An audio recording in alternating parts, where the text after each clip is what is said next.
मित्रांनो नमस्कार। जय महाराष्ट्र। भारतीय जनता पक्षाची डोकेदुखी वाढते दिवसेंदिवस।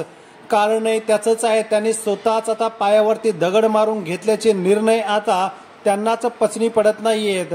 कोणाकोणाची नाराजी दूर करायची हा सर्वात मोठा प्रश्न आता भारतीय जनता पक्षासमोर उभा ठाकलेला आहे।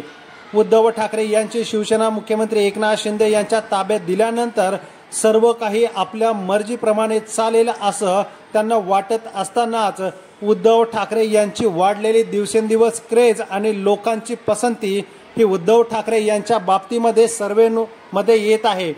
त्यातच आता भारतीय जनता पक्षाने अजित पवारांना सोबत घेतल्यामुळे अजित पवारांचाच हा निर्णय आता घोडचूक ठरत आहे। ज्या अजित पवारांवरती आरोप केले, आता लोकांसमोर काय म्हणून सामोरं जायचा हा प्रश्न कार्यकर्त्यांपुढे पडलेला आहे। त्यात बबनराव लोणीकर माजी मंत्री यांनी थेट भाजपच्या श्रेष्ठींना पत्र लिहिलेले, परभणी लोकसभा मतदारसंघाची जागा ही आपल्या ताब्यात घ्या, काही करा, मात्र ही अजित पवार यांच्याकडे न जाऊ देता आपल्या ताब्यात घ्या, नाहीतर उद्धव ठाकरे यांचा खासदार या ठिकाणी 100% निवडून येणार आहे आणि निवडून आल्यानंतर पुन्हा एकदा ठाकरेंची शिवसेना आपल्या छाताडावरती बसेल।